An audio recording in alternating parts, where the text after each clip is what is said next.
Keith has the floor right now. I shut him off, and then I'll come right to I you. just want to make a. I will relinquish to our chair. Well, I was just going to say I have to leave at 3:40, so just so you understand. But all right, I have read this, and I could make a quick comment on what I see here. Okay. Get it out on the table, and that the whole purpose of what we've been through for almost a year is to come up with a code of conduct that holds us accountable to one another, holds us accountable to the electorate, and that we don't want people to perceive that we think that we're above anyone else and that we're held to standards that are fair throughout the organization. And as I read this,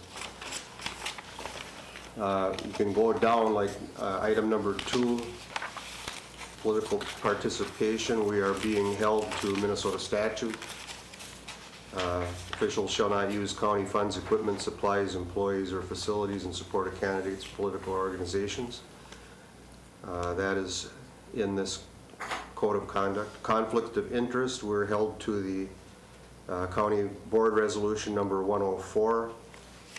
So we are held accountable to that policy, as well as all other employees, I assume, are under that. We are being held to the drug and alcohol-free workplace, board resolution number 512, under that policy, and the same as other employees.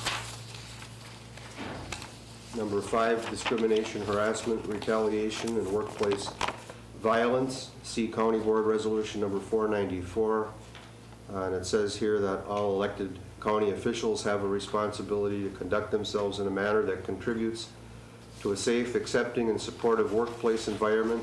That's what we've been working toward. That needs to be spelled out, and it is here. Violence in the workplace in any form will not be tolerated. It can be physical, psychological, or behavioral.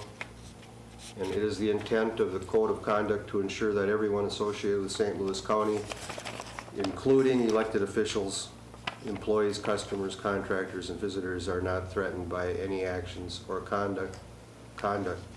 Again, that's what we've been working for as a board.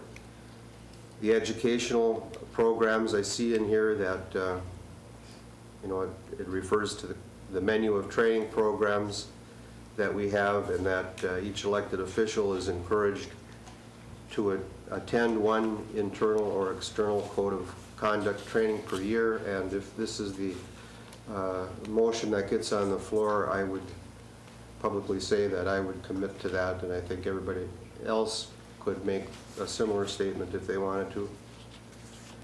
And then number 7, there is a section here talking about reporting suspected violations, and there's a process for doing that. And then finally there are consequences of violating the code of conduct, and that gives the board the power to set up rules and regulations in response to a complaint on a case-by-case basis with the advice of its affirmative action officer and administrator as the data practices officer. That's the position that he performs. And